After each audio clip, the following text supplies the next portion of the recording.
Buenos días. Buenos días a todos nuestros amigos que nos siguen a través de los 96.5 MHz de la frecuencia modulada de estéreo de RTP.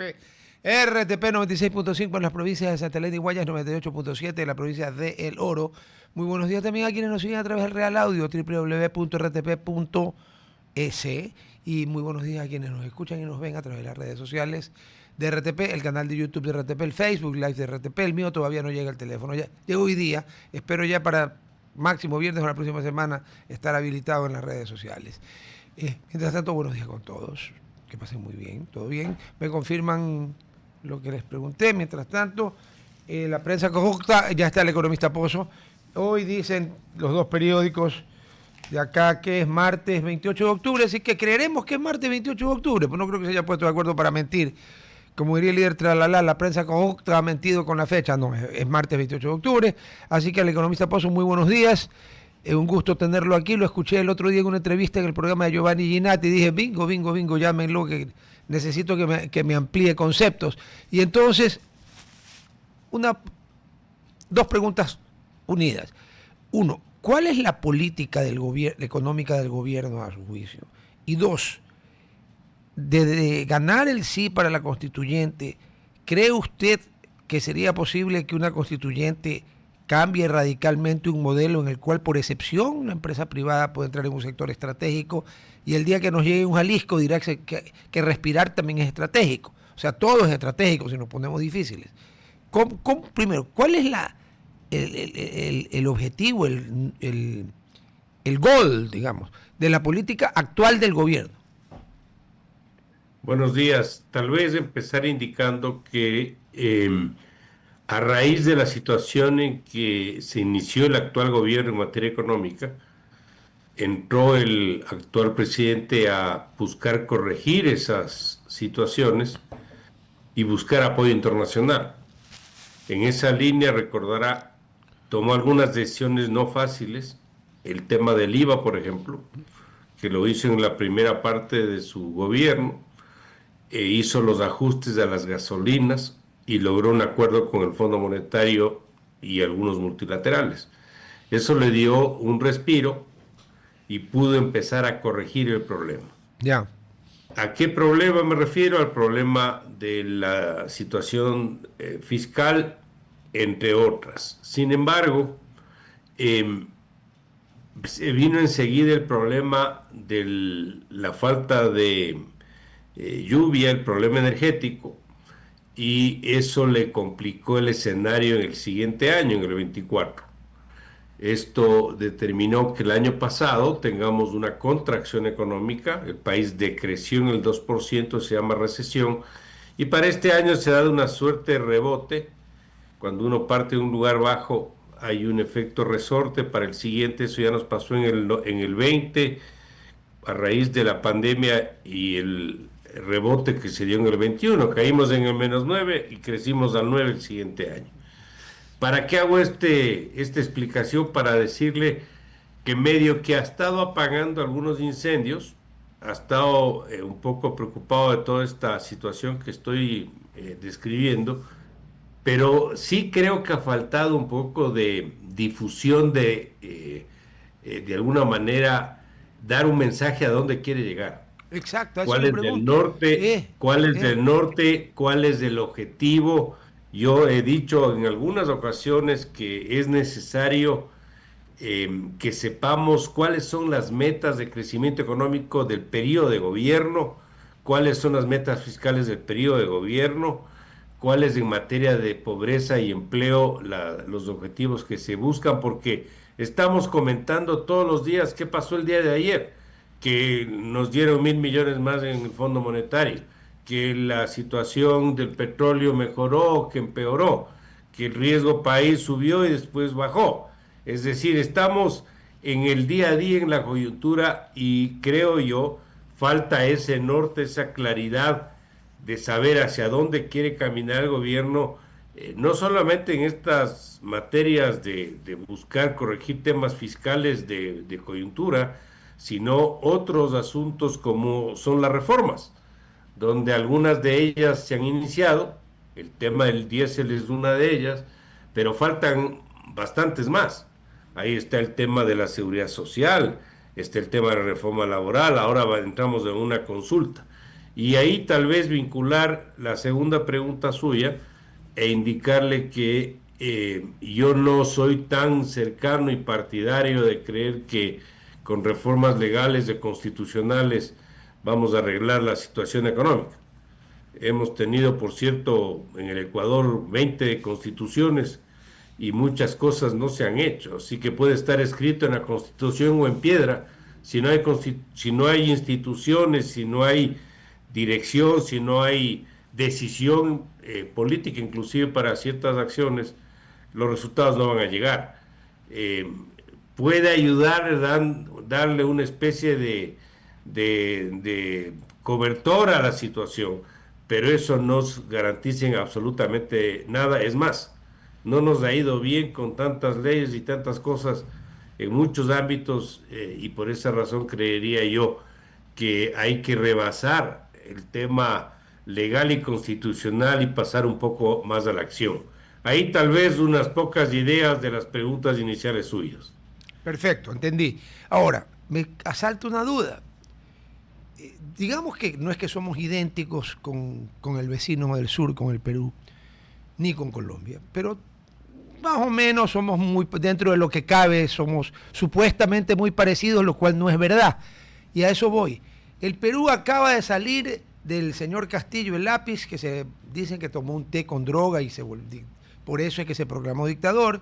Lo sucedió a la señora Bularte, que era su vicepresidente, supuestamente también de izquierda, giró 180 grados, se hizo impopular, la destituyó porque en el Perú lo pueden destituir a un presidente por incapacidad moral. Es un subjetivismo terrible.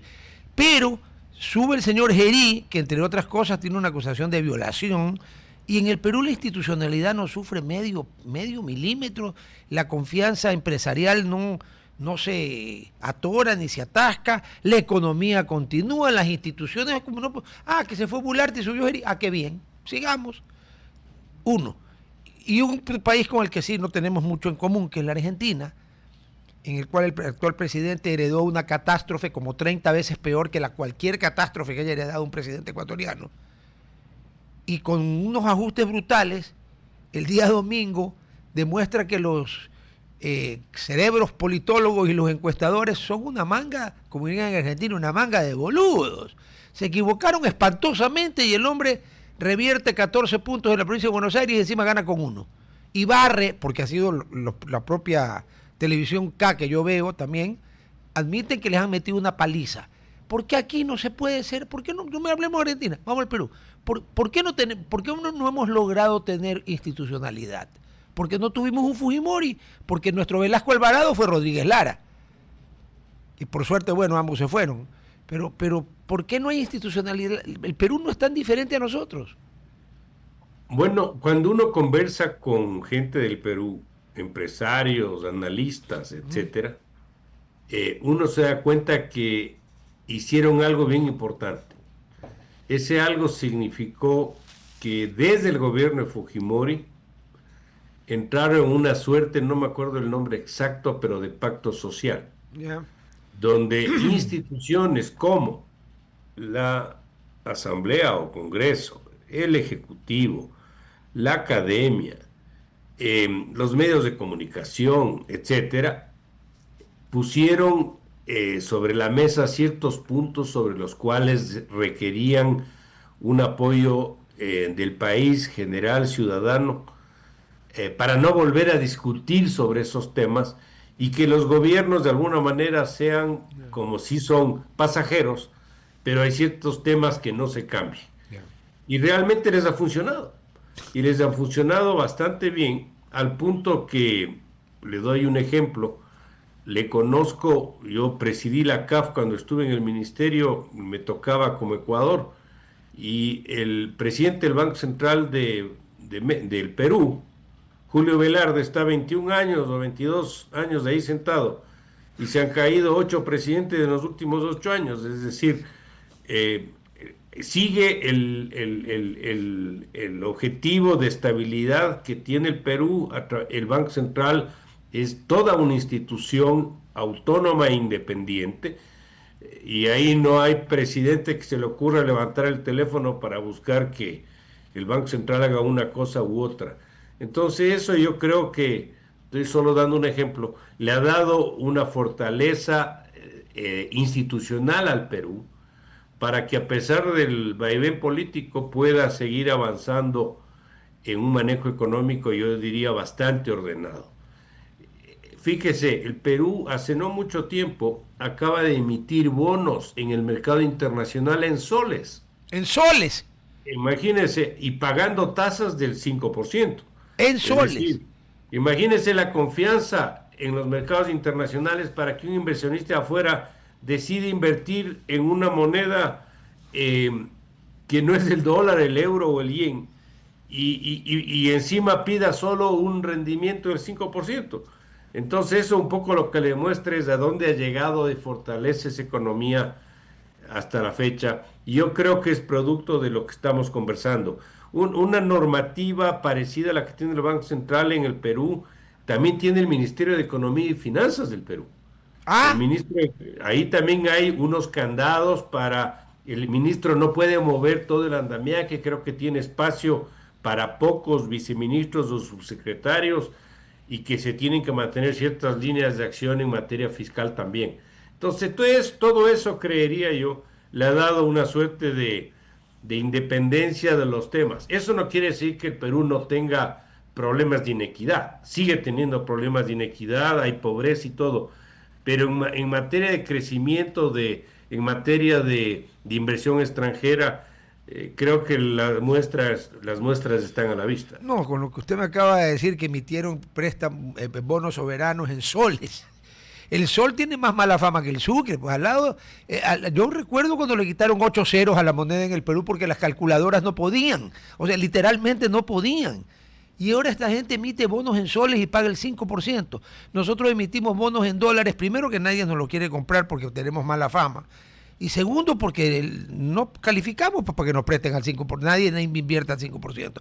Pero la explicación suya, corríjame si desbarro, pero me da la impresión de que el Perú logró una especie de pacto de la Moncloa en lo político y logró consolidar una especie de Deutsche Bank del Banco Central de Alemania en lo económico. O sea, ¿Sí? Para ponerlo en resumen, yo le diría que sí. Hizo eso. Algo parecido recordará al consenso que se armó con Elwin después de la dictadura de Pinochet. correcto. Sí. Se pusieron de acuerdo los de la izquierda, los de la derecha, los Todos. del centro, y sobre esa vía caminó el país un buen tiempo. Y sigue Y caminando. esto es, y hasta ahorita, porque ya son bastantes años desde la caída de Pinochet hasta la presente fecha, y han pasado socialistas, gente de derecha, demócratas cristianos, de todo.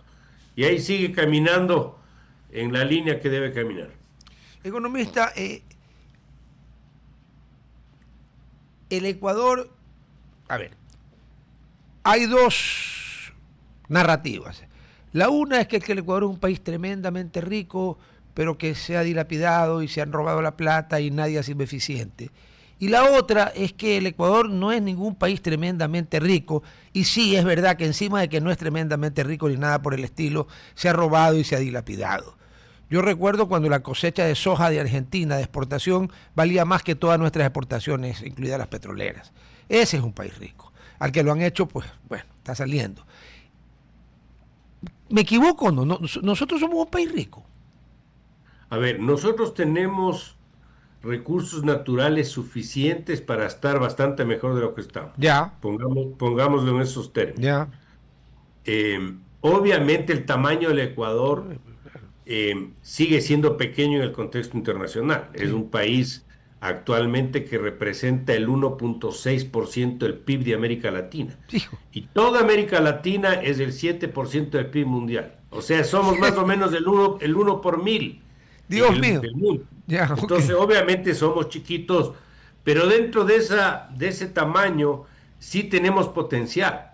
Y ahí creo que no nos ha ido bien. Aquí tenemos, primero estamos geográficamente muy bien ubicados.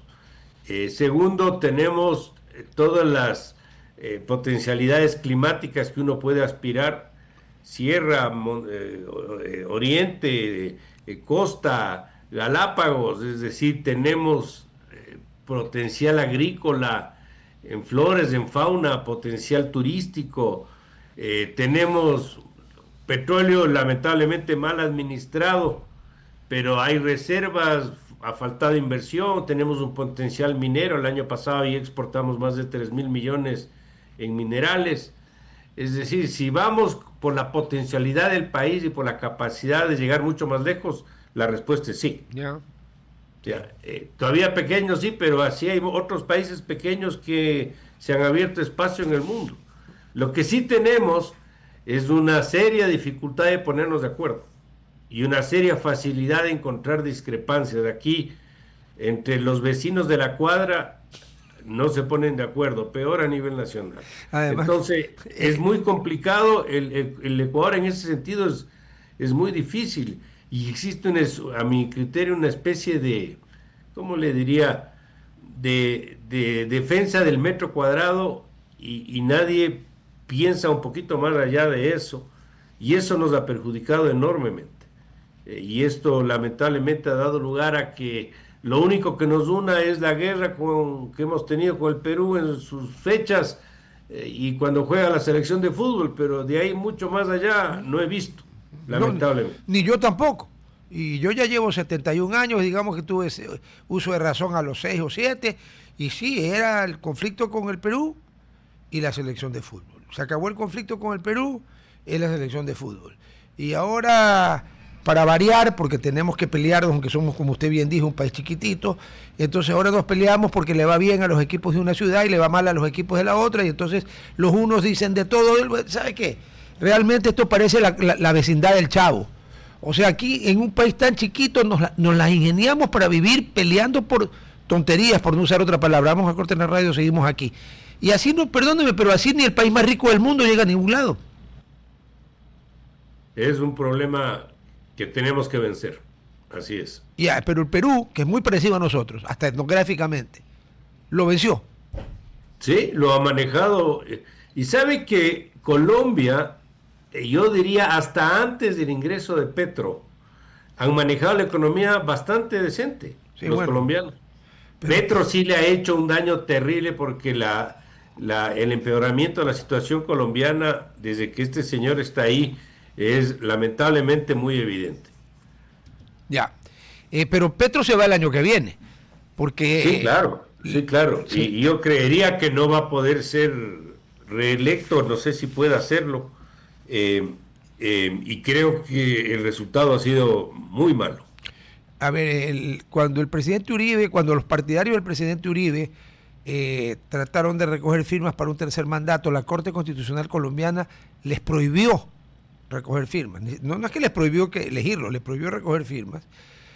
Como la Constitución prohíbe la reelección, yo creo que la Corte Constitucional colombiana va a actuar con el mismo criterio que actuó con Uribe. En mi opinión, si la soberanía emana del pueblo, yo no veo razón alguna para que una Corte Constitucional de ningún país del mundo le diga al mandante, al soberano, que es el pueblo, no que haga tal cosa, sino que si le pueden preguntar si quiere tal cosa. En mi opinión fue una exageración, pero tiene usted razón. Colombia, hasta antes de este señor, ex guerrillero del M-19 y conocido por un apodo, para ser elegante, el comandante Eses Fecales, pues, ha destruido, o sea, no ha terminado de destruir Colombia, porque Colombia es un país enorme al lado nuestro, es un país muy rico al lado nuestro también, y no se puede destruir pues en un solo periodo, aunque destruir es más fácil que construir, pero los vientos auguran que la tendencia de Petro no va a ganar, y sobre eso me voy a una mezcla de campo nacional e internacional comparando Ecuador y Colombia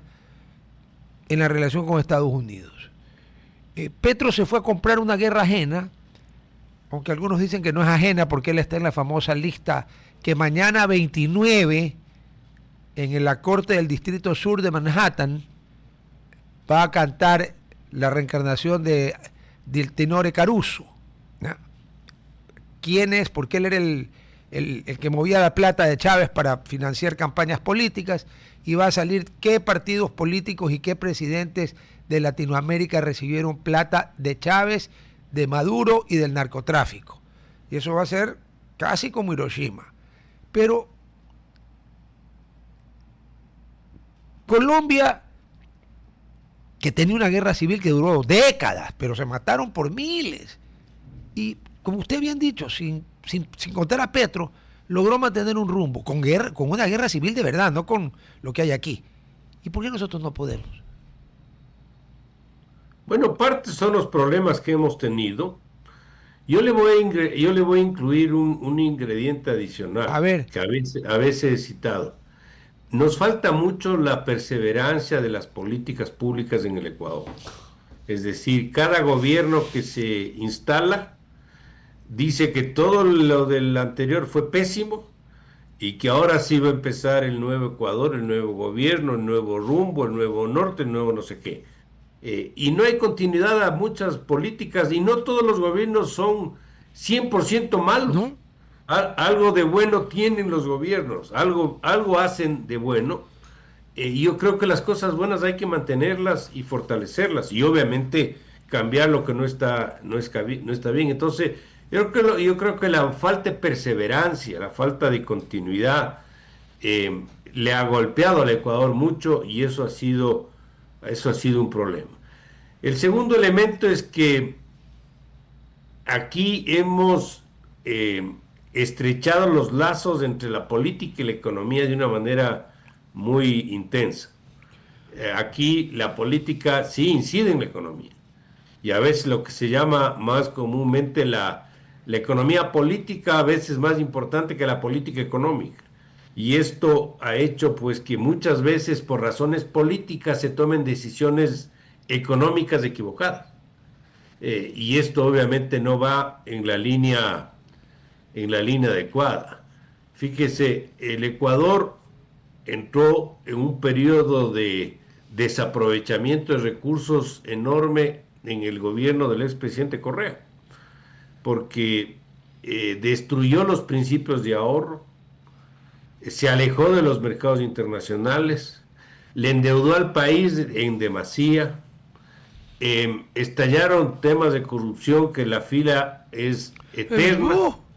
Entonces, yo lamentablemente sí creo que ha habido un mix de algunas cosas que nos ha perjudicado. Hemos tenido problemas bueno, la pandemia que fue internacional, pero bueno, tuvimos el problema del terremoto también del 16 que nos complicó. Es decir, como que se han juntado los astros en contra también, y aparte de eso, los propios errores nuestros. Parte de lo que le acabo de citar de el comportamiento político en el Ecuador, de que llegan los gobiernos y quieren refundar el país. sí, y el problema es que usted no puede refundar nada cada 4 años porque no alcanzamos a fundar nada pues en 4 años. 4 años parecen mucho y lamentablemente, al menos a la velocidad que sentimos en la percepción, como decía mi buen amigo el asambleísta Fernando Bustamante, cuando decía que no había tanta inseguridad sino que había una percepción. Yo al principio lo critiqué y luego me di cuenta que es verdad. Mi percepción es lo que yo creo que pasa. Nadie me va a convencer de que no. Pero bueno, usted tiene, ¿alguna vez le brindaron un Long Island Iced Tea? Sí, por cierto que es medio fuerte. ¿Cómo que medio fuerte si son varias capas de licor? Ya. Claro, no, sí, Sí, uno ya. es ya casi demasiado. No, pues Así con es. 2 usted habla en idiomas, pues habla en lenguas extinguidas. Claro, Ahora, claro. cuando usted habló del mix, yo inmediatamente pensé en el Long Island Iced Tea, porque a mí sí me gusta. Y dije, sí, lo que pasa es que en el Long Island Iced Tea las capas se mantienen y uno ve, y es bonito y todo, pero acá le hemos metido una batidora a 1000% y todo está mezclado, y de esas mezclas todo lo que ha salido es malo. La pregunta es, si Colombia pudo salir de una guerra civil, si Perú, como usted bien ha dicho, en 8 años tiene 8 presidentes, uno suicidado porque lo iban a meter preso, los otros, Castillo preso, PPK preso, Ollantumala preso, el otro prófugo, o sea, todos en problemas, toditos. Ya estamos en la radio nuevamente. Ya, Perú tuvo que tocar fondo y devaluar, quitar 8 ceros a la moneda y tender a Sendero Luminoso, al lado de lo cual cualquier otra guerrilla latinoamericana son franciscanos al lado de Sendero Luminoso. Eso era el Khmer Rouge en los Andes. Argentina ha tenido unas devastaciones monetarias impresionantes y están saliendo ahora. ¿Qué es lo que nos falta? Que no tocamos fondo, que no nos hemos ido realmente por el agujero del inodoro. Y por eso no podemos salir. No quisiera decir que necesitamos tocar fondo. Ay, Dios mío. No quiero decir eso, pero fíjese algo que puede ser de alguna manera ilustrativo. En el año 20 que tuvimos esa terrible pandemia, que costó tantas vidas, nos costó tanto en todo sentido, pudimos hacer un ajuste, y yo estaba en funciones públicas al final del periodo, en el precio de los derivados. Ajustamos 5% el precio de las gasolinas y del diésel en plena pandemia. Y además se lograron cierta flexibilización en el ámbito laboral, que por cierto el marco legal es un desastre, en plena pandemia. Entonces un poco lo que le quiero decir es que a veces cuando nos ponen la pistola en la cabeza puede ser que logremos ponernos de acuerdo en algo, pero no quisiera decir que necesitamos tocar fondo para poder avanzar. Sí, porque tocar fondo todavía, es muy feo. Sí, yo quisiera pensar de que todavía hay espacio para lograr cierto tipo de acuerdos. Fíjese, algo que nos afecta a todos, yo creo que en algo tenemos todos en común. Todos estamos preocupados por la inseguridad. Sí. O sea, este es un tema que podría ser algo que nos una. Lo que no sabemos es cómo todavía manejar, porque a ratos veo que le seguimos como palos de ciego, viendo a quién le pegamos y cómo le pegamos, pero ese tema está ahí todavía, lamentablemente. Y yo no digo que no han hecho esfuerzos. Yo lo que digo es que el problema siga sobre la mesa y no hemos podido delinear una acción robusta y con cierto tipo de logros. El año 25 hemos tenido resultados en asesinatos peores que los años anteriores. Entonces eso lamentablemente no nos ayuda. Pero yo sigo creyendo que potencial todavía hay. Yo creo que hay necesidad de un fuerte liderazgo político, de un carisma desde el gobierno, sin duda eso también es importante, de apoyo de sectores, de instituciones, como hicieron los peruanos en su momento, que estábamos conversando, creo que también puede ayudar. Y sobre esa base, ojalá podamos encontrar una ruta donde pongamos el hombro y no los puños para poder seguir. A ver, en el tema económico, me corrige si me equivoco, se necesita una decisión política que la puede tomar cualquier persona que está viva, ¿no?, para mandar al diablo a quienes encima nos hacen cerrar 55,000 barriles diarios de petróleo, que no nos sobran, porque esto no es ni Arabia Saudita, ni, bueno, no digo Venezuela, porque Venezuela pasó de 3 millones a 700,000, eso es un desastre. Y el catastro minero que sigue sin abrirse desde no me acuerdo cuándo. Y entrar a explotar eso, porque ahí hay riqueza. En la minería, en el Ecuador es un país potencialmente, dicen, los conversado con gente que supuestamente sabe el tema, y me dicen que si se pudiera tener reglas del juego claras, aquí vendría a invertir Raimundo y todo el mundo, porque nunca se explotó mineramente el Ecuador, es reciencito, nunca se lo explotó. Era un salto. Bolivia minero, Perú minero, Colombia minero, Venezuela minero, Ecuador no. No podía ser, pues es la misma cordillera. Y en lo otro de la seguridad, ahí tengo yo una solución, pero me faltan los recursos. Es cuestión de resucitar a don Vicente Rocafuerte, a don Gabriel García Moreno y al general Alfaro. Y le aseguro que en 6 meses nos queda uno. ¿O no? ¿Usted qué opina? Puede ser. Pero ¿cómo lo resucitamos? le veo un tema complicado. Yo lo que no quiero dejar nunca es un mensaje de que estamos derrotados y que aquí no. No. Yo creo que sí tenemos forma de salir y hay mucho potencial. Pero si no ponemos algo de entrega a cada uno de nosotros, va a ser muy complicado. Economista, antes de que tengamos que terminar, porque sé que usted tiene un compromiso previo, usted siguió el tema de Argentina, de las elecciones y Sí, claro. ¿Cómo lee usted que en el bastión tradicional del peronismo en todas las épocas, desde que en 1945 el teniente general Juan Domingo Perón irrumpió en la política argentina, la provincia de Buenos Aires, en la que las elecciones legislativas, porque ese es un país federal, de septiembre, Unión por la Patria, o sea, el kirchnerismo, porque estos no son peronistas, son kirchneristas, ganó con 14 puntos. y antes de ayer perdió por 1, o sea que el gobierno, la Libertad Avanza, sumó 15 puntos y ganó de 19 provincias, creo que ha ganado en 14, o de 24 provincias ha ganado en 14 o en 16, una masacre. ¿A qué se debe?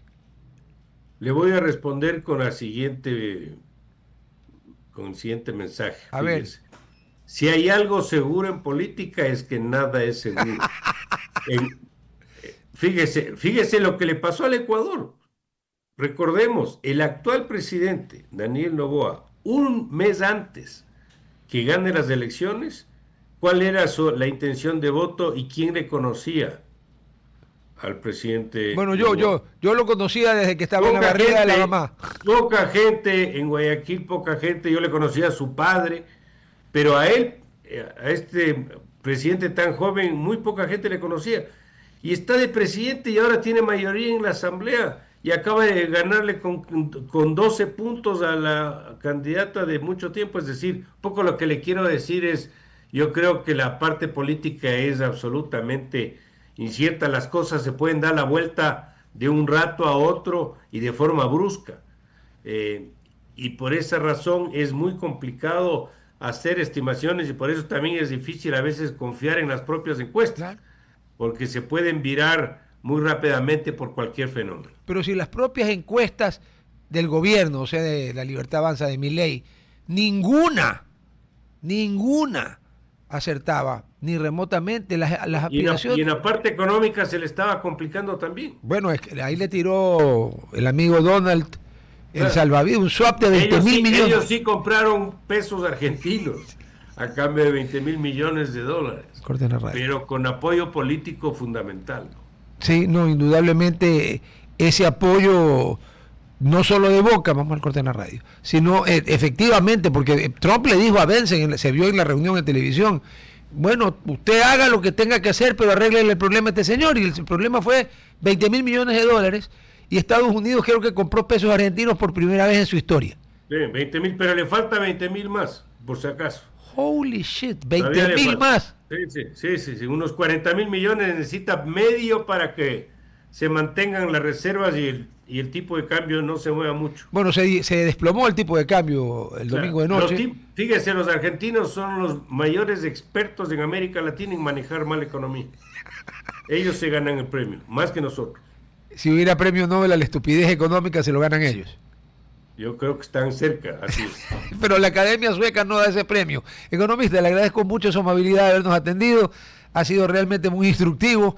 Y esperemos, porque no, como usted bien dice, que no tengamos que tocar fondo para empezar a ser el país que podemos ser. Nadie quiere que seamos la República Federal Alemana, ni China, ni Japón, ni Estados Unidos, pero sí lo que podemos ser. Le agradezco mucho por su amabilidad. Muy buenos días. Gracias. Gracias. Estamos... Me dicen que se va a conectar la Reina Verde. A ver. Vamos. Para variar está de blanco. Hoy estaba de blanco, sí, pero color chocolate también. Estaba acorde con lo que... Perdóneme, pero eso es blanco lo que tiene puesto. Sí, correcto. Entonces está de blanco. Estamos de blanco, así es. Pero bueno, vamos a tener el programa en estas condiciones gracias a la tecnología que nos permite conectarnos. ¿Qué ha pasado en la vía de la costa? Entiendo que un accidente.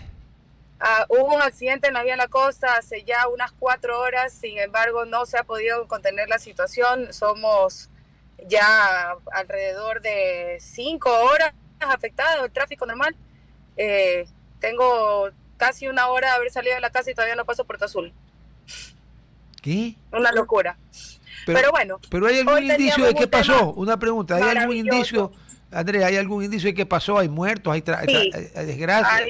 Entiendo que hay una persona sin señales de vida. También hubo riego en la calzada de sal. Se entiende que eran unos sacos de sal lo que había caído. Como hubo garúa durante la noche, la calzada, como no estaba limpia, sino llena del polvo, se convierte en esta cosa como babosa, que pues normalmente causa accidentes. Por eso siempre cuando estamos entrando a las épocas de lluvia hay algo de advertencias respecto a este riesgo, pero lamentablemente como no es muy normal que esté garuando en esta época del año, me imagino que algunos conductores no se lo esperaban. Recordemos que Vía La Costa también tiene mucho tráfico pesado que definitivamente, pues, si tiene esta condición es bastante fácil que se Estamos accidente. al aire Sin en la radio embargo, nuevamente. Estamos al aire en la radio, Andrea, ya.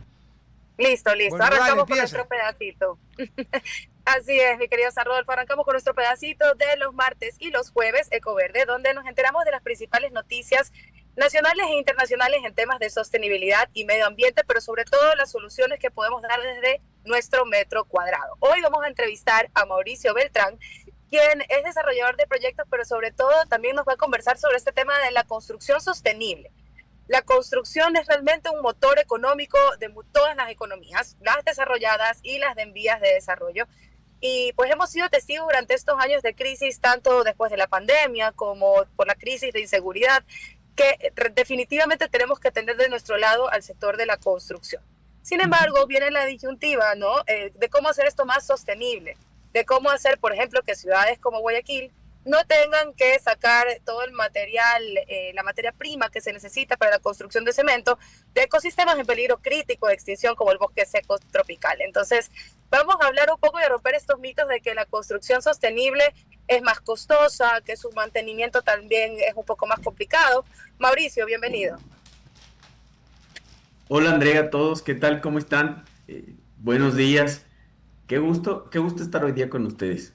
Es un día especial para mí también. Hoy es mi cumpleaños y arrancamos chévere la mañana. Feliz Escuché tu cumpleaños, noticia. Mauricio, que tengas un gran día. Gracias. Escuché lo que tú comentabas sobre el tráfico, sobre accidentes, es algo que lamentablemente estamos viviendo todos los días. Abrimos las noticias y vemos un montón de cosas y algunos que nos movemos en el tránsito lo sentimos. Me ha pasado en estos días también en Quito, estamos con algunas cosas. Con respecto y entrando en esto de la sostenibilidad y este mito, porque realmente es un mito sobre que cuesta más, que termina costando más, vámonos por lo tradicional, manteniendo esa idiosincrasia de siempre. Así se hizo siempre, mantengámosla así, cuesta menos. Eh, y a mí me gusta responder esto con un simple no, no cuesta más. Pero también hay que hacer conciencia que debemos partir desde el concepto del proyecto. Puede ser una casa pequeña, un edificio residencial o industrial, pero partiendo de cero con materiales livianos y materiales sostenibles. Porque si nosotros en el proceso de construcción a la mitad decidimos cambiar, probablemente ahí no termine siendo tan efectivo. Así que Total, desde el total. concepto. Entonces, partiendo así, ¿no es cierto?, del concepto, del diseño, por eso nosotros promovemos mucho los sistemas desde IMTEC Sangoban, promovemos mucho los sistemas desde los diseños arquitectónicos y diseños de ingeniería. Nosotros en la construcción ligera o la construcción en seco, eh, tenemos que, por ejemplo, con los ingenieros civiles o los ingenieros mecánicos, hablar de que pesa menos. Al pesar menos, la estructura va a ser más liviana y por ende vamos a utilizar menos materiales y costar menos. Si nosotros trabajamos con aislamientos en la edificación, hacemos que la temperatura a lo largo del día sea más estable y por ende utilice menos aire acondicionado, sobre todo en climas Correcto. como Y Mauricio, Guayaquil. yo tuve la oportunidad en algún momento de conversar con, bueno, algunas de mis alumnas, yo fui profesora durante casi 7 años, y algunas de mis alumnas que iban a estudiar arquitectura en mi materia, que era una materia relacionada con soluciones basadas en la naturaleza, Ajá. hablaban ya en el año, te hablo 2010, 2011, de que se venía todo este tema de la bioarquitectura, que viene a ser un Ujú. poco ahorrarte esa cuenta de luz, como tú bien dices, basado en este aislamiento térmico, en la dirección de la casa, que se ubique respecto a la posición del sol, cosas que pueden parecer a ratos hasta hippies eh, o ambientalistas en extremos, sin embargo, en números es muy científico. Claro, y de hecho son materiales o sistemas de construcción que están al alcance de nuestras manos. No, no es algo muy complicado de conseguir, ni siquiera es muy costoso, solo es realmente abrir su mente a que existen otros materiales y no solo los tradicionales. A mí me gusta mucho hablar sobre el tema térmico y acústico, sobre todo en climas cálidos como Guayaquil. Partiendo porque nosotros tenemos un estudio académico en una ciudad con un clima muy similar a Guayaquil, en este caso fue Barranquilla, en el que se determinó, tomando mediciones cada 10 minutos de la temperatura por todo un año completo, que podemos, si aislamos correctamente con nuestros aislamientos de fibra de vidrio, con los de Sangoban, podemos llegar a bajar el consumo energético en un 50%. y haciendo una conversión eso a una familia diciendo que tiene un aire acondicionado por casa y con el costo del kilovatio hora de Guayaquil, que también es alto, más o menos gastan $100 mensuales en energía, una casa pequeña, porque nosotros sabemos que en Guayaquil puedes tener unas cuentas de luz gigantescas. Entonces, si nosotros traducimos eso, podemos llegar, partiendo por esa casita de $100, bajar a $50. Esos $50 terminan siendo un ahorro mensual. Creería que esto tiene que ver más con el tema, por ejemplo, o de cambiar el tema energético, pero como bien dices, comienza con la construcción, ¿no? Comienza desde el plano. ¿Qué tan difícil se te ha hecho a ti poder hablar esto en términos de arquitectos, de ingenieros, o esto es un lenguaje ya universal? El lenguaje es universal, la aplicación no tanto. La verdad es un reto grande, es más, por eso también el día de hoy estamos comunicando eso. Cada vez hacemos una comunicación más fuerte. Porque existen muchos paradigmas en la construcción, porque tú cuando ofreces un valor agregado de sostenibilidad, porque en este caso, digamos, de los aislamientos, el 98% de nuestra materia prima es vidrio reciclado. Es decir, es un material que utilizó materiales que ya fueron previamente utilizados en construcción. O sea, utilizamos vidrios que salieron de construcción, en el proceso productivo hacemos nuevos aislamientos. Entonces es sostenible y la gente escucha eso y se asusta, dice, no, es más costoso, no, la verdad me complico, la verdad no estoy acostumbrado a eso. Y por eso desde la academia nosotros hacemos muchísimas conversaciones con estudiantes porque por ahí partimos. Digamos que hoy no son los constructores a la fecha, pero van a ser los de las siguientes generaciones y son quienes tienen que ir moviendo toda esa dinámica. En cambio, ya con constructores que tienen más tiempo en el mercado, digámoslo, resulta un poco más complicado, porque, entre comillas, se las saben todas, pero no sobre las nuevas propuestas. Ahí Correcto, es y donde por está eso te la... comentaba, bueno, esta alumna que me hablaba del tema de la bioarquitectura hace ya casi 15 años, ¿no? Y es algo que se ve venir mucho y me gusta que traigas el ejemplo de Barranquilla porque cuando hablamos de estas construcciones sostenibles y, por ejemplo, en el caso de Quito, Guayaquil, Cuenca, que tienen que crecer de manera vertical, tenemos esta resistencia a estos tipos de construcciones donde si no tenemos nuestro terreno realmente no somos dueños de nada. Cuando Ujú. creo yo, veo que estas soluciones en la sostenibilidad, porque repito, el sector de la construcción es realmente un motor económico en casi todos los países, no solo los de en vías de desarrollo, pero también ya es importantísimo. Hay que romper un poco estos paradigmas, tal vez en una generación mayor, pero la nueva generación que viene con esta necesidad o sea, habitacional a un costo más accesible, y estos son problemas de Europa, ¿no? No solamente de países en vías de desarrollo. Creo que ya viene con ese chip. ¿Cómo crees que toma esto el mercado? ¿El mercado está dispuesto a invertir en un proyecto de sostenibilidad? Y de paso también quería preguntarte qué proyectos insignias tienen en los cuales pues se ha logrado la sostenibilidad desde el inicio del proyecto. Claro que sí. Qué grandes preguntas que me acabas de hacer, porque de hecho el tema de la sostenibilidad cada vez es más fuerte desde la manufactura. Nosotros como manufactureros hemos coincidido con otras empresas del mismo sector o de la industria de la construcción que hablamos del tema. Y algunos de nosotros, y lo hablo por nosotros como INTEC, no solo lo hablamos, sino lo practicamos, inclusive desde la generación energética en nuestra planta industrial. Aquí en nuestra planta nosotros tenemos paneles solares que abastecen el 92% de nuestra demanda energética.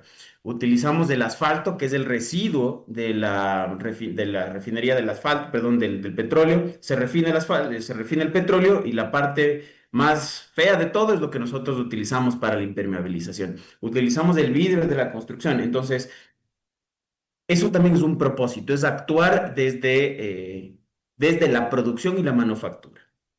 Lo que nosotros notamos es que los manufactureros cada vez estamos más involucrados. Lo que buscamos es que ese valor agregado o ese beneficio también sea correctamente percibido, no solo por el constructor, Así sino por es. el usuario, Que por el sea que va a sostenible trabajar. financieramente es casi siempre el principal reto, ¿no? Y mucha gente que se está enterando un poco, y te hablo específicamente, por ejemplo, del problema de Guayaquil, ¿no? Del ciclo cerrado del producto, de cuando Ujú. nosotros promovemos estas construcciones, pero extraemos, por ejemplo, cal de un ecosistema en peligro crítico de extinción para hacer cemento que luego destruimos y enviamos al relleno sanitario de las iguanas, el cual ya está colapsado en su zona de desechos de construcción. Entonces te vas dando cuenta que no es que solo hay problemas, sino que hay oportunidades para nuevos puestos de trabajo y nuevas innovaciones en el tema del producto. ¿Tú crees que es difícil romper el estereotipo de que en la construcción se necesita siempre cemento y todo tiene que ser cemento? ¿O cada vez vamos viendo con mejores ojos estos reemplazos que son más eficientes, más sostenibles con el medio ambiente, pero sobre todo también duran mucho más que el mismo cemento, ¿no? Claro que sí. El mercado cada vez está más abierto a conversar y escuchar, pero la barrera con el material tradicional o con los cementicios es tan fuerte, partiendo inclusive por las partidas tributarias, perdón. Los productos cementicios graban menos impuestos que los materiales alternativos. Em, Realmente eso, por ejemplo, no es dinero de las empresas productoras, es dinero del Estado, pero el Estado está subsidiando más a las empresas tradicionales cementeras que a los materiales alternativos Totalmente. Voy a ligeros. poner un ejemplo impopular que solemos hablar de esto con Rodolfo también, ¿no? ¿Cómo pueden competir, por ejemplo, los emprendedores que tienen más de 15 o 20 años tratando de proponer el tema de los paneles solares en un país donde compiten con el diésel subsidiado, que en otro Ujú. tipo de economía se hablaría incluso de un monopolio? Entonces, hay cosas que no vemos que también afectan en esta competencia muy poco real y poco aterrizada y poco sostenible de subsidiar o eliminar los impuestos de este tipo de componentes tradicionales, quitándole espacio para estos nuevos empleos justamente. O sea, en el derecho al trabajo estamos todos, ¿no? Claro que sí. Entonces ahí la rentabilidad, por ejemplo, de los inmobiliarios, de los constructores también entra en juego, porque si utilizan otros materiales, termina costándole más el bien al que vaya a comprar o al que vaya a remodelar. Entonces el usuario final podría comenzar a pagar más. Por eso te decía que si partimos desde el inicio, sí no termina costando más. Si partimos desde el inicio y hacemos desde el concepto, porque pesa menos, porque pensamos bien en el costo energético, pero si lo cogemos a la mitad, si está conceptualizado con bloques, si está conceptuado con hormigón completo, cambiarlo ahí, el tema tributario, realmente puede jugarnos un poco en contra. Pero ahí nosotros tenemos otras alternativas. Por ejemplo, tenemos un sistema de impermeabilización reflectiva. Esto también hablamos en las temperaturas más altas. Digamos, nosotros tenemos una membrana de protección, puede ser asfáltica o acrílica, que es blanca y refleja más del 90% de la radiación solar. Al Tiene un reflejar mayor esa luz, albedo, que es lo que hace que no absorba el calor. Y un poco para ponérselos así en cristiano, ¿por qué tenemos pocos carros negros acá en Guayaquil? Porque el Vamos al carro corte de negro la se radio. calienta más que el carro blanco, ¿no? claro, en palabras simples, el blanco refleja, el negro absorbe. Entonces, si nosotros tenemos cubiertas blancas, vamos a reflejar más la luz solar. Las paredes inclusive. Hay que utilizar materiales de buena calidad para que el costo de mantenimiento también sea menor. A veces yo entiendo que la economía para todos es un poco complicada y a veces comenzar a decir la pintura de mayor calidad es más costosa, sí, pero con el tiempo voy a gastar menos en Claro. mantenimiento, mi casa se va a ver mejor, yo me voy a sentir mejor. El confort realmente se siente, no se ve, pero se siente. Entonces yo voy a estar más aislado del calor, pero también tengo que incluir el aislamiento de lana de vidrio en la mitad para hacer ese conjunto. Y en climas fríos, de igual manera. Nosotros, por ejemplo, en Quito tenemos picos muy altos. A mediodía tenemos temperaturas muy altas porque el sol nos pega directo, pero en la noche bajamos inclusive a sensaciones térmicas de 5 o 7 grados. Entonces al mediodía nosotros podemos llegar entre 25, 28 grados y en la noche a 5 o 7 grados. Entonces tenemos picos para arriba y para abajo. Y lo que hacen los aislamientos es mantener una temperatura más estable a lo largo del día. Habrá un picos Y como de... ahorrando un montón de energía. No sé si me dicen desde la radio si vamos al primer corte. Me cuentan por ahí porque veo que ya son las 10:30. Normalmente tenemos asesores que me corten. Estamos en el corte, Andrea. Ah, perfecto. Muchas gracias por avisarme. Estamos en el corte, ya estamos en redes sociales. Recuerden que pueden seguir las entrevistas completas como @RTP Ecuador. Estamos en YouTube. Rodolfo, querido, quería que porfa me cojas la batuta en unos 5 minutos porque estoy llegando a cargar el teléfono Ya. y este tráfico no se mueve. No, Si ni es que se me va a llego a mover. desconectar, ya, Ya. ya, perfecto. Mauricio, y esto me parece increíble porque, ¿sabes qué? No solamente lo veo ya como una solución en el tema de construcción en lo privado como tal, sino en cómo se proyectan las ciudades. Ujú. Este empezar a crecer vertical justamente representa un reto para el sector de la construcción. Es distinto a pensar en horizontal, ¿no? Cuando pensamos en el crecer vertical, perdón, cuando pensamos en crecer vertical, pensamos justamente en la innovación que pueden tener este tipo de construcciones.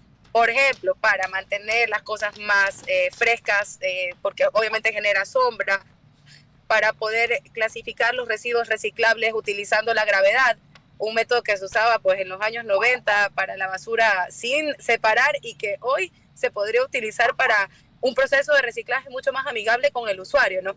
Los edificios como tal representan realmente una nueva manera de conectarnos como ciudad. Hoy incluso vemos proyectos inmobiliarios que tienen dentro del mismo edificio la vivienda, la oficina y abajo vida social, ¿no? Esta ciudad de 15 minutos. ¿Crees que hay una oportunidad de oro para que la construcción sostenible se sume a esta nueva tendencia en construcción? Sabes que sí, voy a ir topando dos temas claves que dijiste sobre el crecimiento vertical. Esa es la tendencia en las urbes. Ya no hay más espacio. Lo único que tenemos es demoler edificaciones antiguas para comenzar a construir Y edificaciones en pasa altura. en Latinoamérica, pasa en Europa, o sea, no estamos ajenos del tema. Tuve la oportunidad de ir a Berlín hace poco y Berlín tiene un problema para seguir aumentando su oportunidad habitacional, digamos, pero sin embargo son increíblemente conscientes de sus áreas verdes y son incapaces de tocar las áreas verdes, ni dentro de la ciudad ni las que los rodean, Oiga, no hable de obligándolo a buscar. Berlín que no me trajo los chocolates, nada más le digo. El Ya. jueves te No, llevo, no estamos nada pues. más le digo. Ya. No, no, ahora sí prometido el jueves sí te llevo los toblerones. Pero en Berlín son incapaces de tocar un árbol. Así les haga falta No. vivienda para un montón de gente. Se proyectan al tema vertical, ¿no? Como para poner en ejemplo que no solo Barranquilla, sino también nosotros. Y te dejo esta pregunta también para que la sigamos hablando en caso de que me desconecte, porque ya me conecto en un segundo. También, ¿cómo ves el tema de esta solución, de estos proyectos habitacionales, pues, Ujú. a bajo costo y populares? Ya, de acuerdo. Entonces, bueno, esa era la respuesta a la verticalidad. A las afueras, en los valles o en zonas un poco más periféricas, sí se puede crecer todavía en espacio y ahí tenemos muchísima oportunidad para proyectos desde cero. Y en estas ciudades verticales o las ciudades de 15 minutos que hablamos en el mismo edificio, vivienda en el mismo edificio, diversión o esparcimiento y ahí mismo también oficinas, realmente es todo en uno y es donde nosotros tenemos muchísima oportunidad, sobre todo con los aislamientos y los acondicionadores acústicos, porque vamos a tener cruce de decibeles. Voy a hablar en sencillo, va a haber ruido en un espacio donde no tiene que haber. Si yo, por ejemplo, tengo una oficina, quiero concentrarme, no quiero escucharle a mi vecino que está haciendo ejercicio, porque le hiciste el gimnasio al lado de las oficinas. Y arriba probablemente hay una persona de tercera edad que quiere descansar, igual estamos haciendo ruido. Si partimos desde el inicio en un concepto con todos los materiales sostenibles y que dan valor agregado, arrancamos con un proyecto que satisface al usuario final. Y no tengo que entrar después de haber entregado. Y yo como constructor, digo, yo como constructor voy, construyo todo esto y entrego a los propietarios. Y a los 2 meses me comienzan a llamar. Y qué incómodo que es que te llame. Y a los 2 meses, oiga, ¿sabe qué? Le escucho al vecino, oiga, ¿sabe qué? Estamos al Y me aire. Y incomoda es y la comienzo a principal vender. causa por la cual Ya, acá ya estamos tenemos. en la radio también, Andrea. Increíble. Bueno, les cuento que estamos conversando con Mauricio Beltrán, estamos online por el tráfico que se ha armado hoy en la Vía de la Costa, no hemos podido lograrlo, pero estamos hablando de cómo la construcción sostenible puede ayudar a las ciudades a resolver el tema de las viviendas comunitarias, las viviendas populares, porque tenemos este problema que mucha gente no quiere irse a vivir a un departamento por lo que Mauricio está diciendo, la falta de previsión que también tienen que tener en el tema privacidad, en el tema de control de ruido y que todo esto, la construcción sostenible viene a proponerlo justamente de una manera mucho más accesible que la construcción original. Mauricio, cuéntanos un poquito, repítenos solo un poco cómo el tema de aislar el sonido, algo que podría parecer un lujo, se convierte en la manera de poder vender como gobierno local o nacional un proyecto inmobiliario vertical. Claro que sí. Nosotros como promotores de construcción, aquí sí entro, digamos, a todos los actores, desde el diseñador, nosotros como manufactureros, los constructores y los inmobiliarios, tenemos que pensar en quién va a vivir o quién va a trabajar o va a estar en esas edificaciones. No solo en entregar 4 paredes, la llave y me fui. Hay que pensar en la calidad de vida del usuario. Y en ese sentido, abrimos una casita de un multiconfort. Yo tengo que tener un confort térmico, tengo que tener un confort acústico, un confort visual también, tengo que ver bien mi casita, tengo que ver bien mi oficina. Ahí voy a pasar mucho tiempo de vida. Entonces, pensando en cómo, el confort que va a tener la gente, tengo que analizar que necesito hacer un aislamiento. Hablamos ya del aislamiento térmico, pero algo que normalmente se olvida a la gente es del aislamiento acústico, porque lamentablemente nos hemos acostumbrado a que le voy a escuchar a mi vecino, que le voy a escuchar a mi compañero, cuando no tiene por qué ser Al así. chisme, a eso es lo que se han acostumbrado. Están al chisme, sí, están acostumbrados al chisme. Es más, si les ponemos el aislamiento van a decir, ya no le escucho a mi vecina y me pongo el vasito. Pero no, la idea es vivir cómodos, que yo pueda descansar. Hay estudios en los que en las grandes urbes, voy a hablar de Quito y Guayaquil, casi toda la ciudad supera lo recomendado por la Organización Mundial de la Salud por decibeles. Y el ruido excesivo nos genera enfermedades a corto y largo plazo, partiendo por el estrés, dolores de cabeza, migrañas, inclusive llega a problemas de digestión, etcétera. Y son cosas que no los percibimos porque nos mal acostumbramos. Así que en las viviendas sociales hay que pensar también en el usuario, porque en muchos casos, Totalmente, y me haces acuerdo del principal problema, por ejemplo, de su vivienda 3 acá en Guayaquil, que fue una vivienda pensada a nivel popular, pero sin embargo se olvidó de estas cosas importantes para poder mantener a la gente ahí. Y hoy vemos un desplazamiento. ¿Cómo hubieses construido?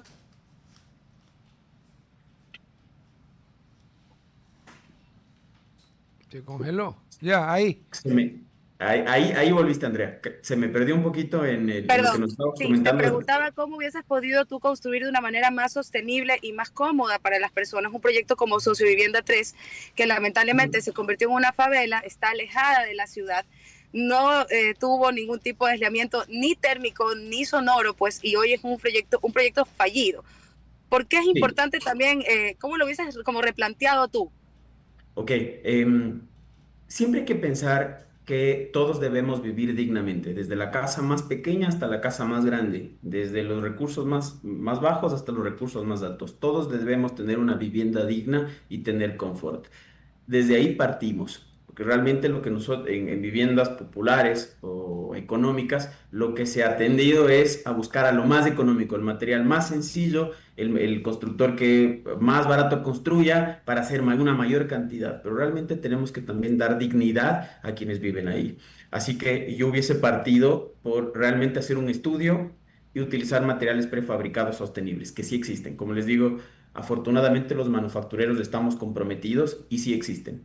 Hay materiales tradicionales que por su bajo costo y por sus, ya que hablamos del impuesto, realmente abarata la construcción en algunos casos, pero puede llegar a este punto que tú me dices de gentrificación, o que la gente, perdón, que la gente comience a moverse. Entonces habría que partir por un diseño correcto. Existen materiales más económicos, existen materiales sostenibles, pero realmente es desde la conceptualización del proyecto. Sí se puede, materiales Bien. prefabricados. Existe el fibrocemento, que también hay placas de yeso o placas de gypsum, que también son de exteriores y de interiores a costos reducidos, que también son sostenibles. Los aislamientos, la verdad se puede, todo se puede. ¿Cuál crees tú que sería el principal reto de la construcción como tal si no logra cambiar el chip hacia el tema de lo sostenible? Porque vemos, por ejemplo, bueno, en su momento hubo el boom de los ecoladrillos. Me acuerdo que había incluso una fábrica que los construía en Quito. Y estos Ujú. ecoladrillos, estos específicamente, que bueno, eran hace algunos años, estaban rellenos de plástico que se recolectaba, que era un material mucho más maleable, que lo hacía más liviano, ¿no? Esto un poco compite contra la estructura tradicional de un sistema lineal que ahorita ya encuentra algunos detractores cuando hablamos del tema de la sostenibilidad. ¿Crees que al eje de la construcción le toca un poco ponerse al día con el tema o puede mantenerse como está sin tener ningún problema y ese ha sido realmente el reto de cambiar a la construcción a algo más sostenible? Claro que sí. Más bien, Andrea, ahí lo que diría el problema es seguir como estamos. Porque a la fecha, a 2025, seguimos construyendo como construyeron nuestros abuelos. realmente nosotros siempre hablamos que la construcción hace el futuro y hablamos, vamos a construir el futuro y visionamos y vemos unos renders hermosos, unas imágenes de unos proyectos espectaculares y vemos que giran alrededor del sol para ganar energía. ¿Y a dónde nos resumimos? A la metodología constructiva que se ha venido utilizando por los últimos 50 años. Entonces, si nosotros mismos no cambiamos, el problema va a ser ese. Ese es el mayor reto, que la industria de la construcción, los distintos actores, desde diseñadores, constructores e inmobiliarios, comiencen a promover estas nuevas alternativas. Existen algunos gremios, algunas asociaciones que estamos promoviendo esto a través de premios o certificaciones de edificaciones. Hay créditos verdes, la banca también se ha unido, la banca también está entregando beneficios tributarios a aquellos que construyen sosteniblemente. En fin, cada vez hay un actor más que se va sumando. Me gustaría que la velocidad sea más rápida y que más gente se sume, pero creo que estamos dando pasos fuertes. Y más bien ahí, Andrés, Eso te me lleva a agradezco esa también. pregunta que te iba a hacer. Ujú. Realmente, ¿cuáles son los principales retos que tienen como construcción sostenible? ¿Es la competencia con precios realmente muy bajos, que al final del día tienen costos externalizados o costos subsidiados? ¿Es realmente la educación con el finario usuario, el usuario final, perdón, quien puede tomar la decisión de, bueno, quiero desde el comienzo del plano visualizar eso como una casa, que en realidad te hablo, bueno, por mi generación, que creo que es la tuya también, y sin excluir a los bellos baby boomers que son Rodolfo? Creo que el sueño de todo millennial es tener una casa que se autosustente, en términos de que no represente un altísimo costo, no solo en mantenimiento, sino también en una cuenta de luz impagable, en un mantenimiento muy caro porque el material del que se construyó es especial y muy delicado para el clima que lo escogiste. ¿Cuál es el mayor reto de esos dos? ¿El consumidor final o la competencia que tienen tal vez, por decirlo así, a veces desleal? En este punto, digamos que es la competencia, porque en muchos casos la idea o un concepto, por más que esté bien planteado, termina resumiéndose a costos. Ok, estoy de acuerdo con todo lo que me promueves, todo el beneficio que tienes. ¿Me cuesta más o me cuesta menos? Entonces, se resume mucho en el precio, así que sí me gustaría que las condiciones de competencia sean iguales y sobre todo para favorecer al usuario, porque como les decía, en estos beneficios tributarios ni siquiera es un beneficio para nosotros como manufactureros o constructores, sino es algo entra al Estado, pero realmente quien se ve afectado es el consumidor final. Y mira, te voy a poner un ejemplo que es tan cercano para quienes vivimos en Guayaquil y estamos en la vía a la costa y hemos luchado durante años para que se detenga la minería no metálica dentro de los últimos cerros que le quedan a la ciudad. Que el hecho de ser un usuario de una construcción tradicional nos convierte en parte del problema, el beneficio de detener esta extracción insostenible de un recurso que hoy puede ser reemplazado por otros se podría percibir de una manera muy directa. Te hablo específicamente en el caso de Guayaquil. En Quito no recuerdo que tengan realmente minería de cal para construcción dentro del perímetro urbano de Quito. Creo que luego de Quito sin minería esto ya quedó fuera del perímetro urbano, digamos, de la ciudad como tal. Pero Guayaquil lo tiene como ejemplo pues en su cara, ¿no? ¿Cómo debemos ir cambiando para que esta construcción sea un poco más sostenible? ¿Cómo se nos va rellenando el relleno sanitario de las iguanas de desechos de construcción que luego no pueden ser reutilizados dentro de un sistema lineal que obviamente necesita este ciclo cerrado del producto? Cuando hablamos de economía circular, hablamos de productos que se pueden verificar y medir qué impacto tienen desde su Sí. construcción, desde su existencia hasta su disposición final. Y lo que estamos usando para este motor económico, que repito, es maravilloso, quiero muchísimo al sector de la construcción, lo he podido tener de cerca muchas veces durante mi vida, tenemos que pensar ya en sumarnos también en este tema de una economía circular donde el ciclo del producto se pueda trazar. Sí. Sacar las rocas de las montañas que tienen miles de millones de años ahí para una construcción que dura 50 años, para luego romperla y pagar para que vaya este desecho a ser de manera eficiente, enterrado para siempre y luego no poder usarlos de una manera muy ineficiente en el 2025 realmente de ver la construcción, ¿no? ¿Qué plazas de trabajo se podrían abrir en esto? Y ya nos quedan los últimos 5 minutos, ¿verdad? Si me Sí. confirma Rodolfo, tal vez 3. Estoy con el reloj. Tu reloj está consumiendo sustancias. Te faltan 3 minutos. Ya, Ya. perfecto. Nos quedan 3 minutos, Mauricio, y quiero saber, ¿hay eventos para que se puedan sumar las comunidades? ¿Qué tipo de Claro que sí. congresos se realizan en Ecuador en torno a la construcción sostenible? Y cómo aquellos actores que tal vez ahorita están del lado de la parte tradicional pueden irse sumando justamente a este cambio, porque la idea es pues no dejar a nadie afuera. Claro que sí. Como nos quedan 3 minutos, voy a ser breve y un poco puntual en esto. Existen, lo que tú dices del ciclo de producto, existen los EPDs, la declaración ambiental del producto, que te dice desde el origen y todo el consumo de dióxido de carbono, etcétera, hasta su caducidad, que al menos son 50 años. Existen y nosotros tenemos. Para que conozca el mercado, eso nos cuesta a nosotros como manufactureros, pero realmente es un beneficio para el usuario final, para que sepa que sus productos realmente cumplen con eso.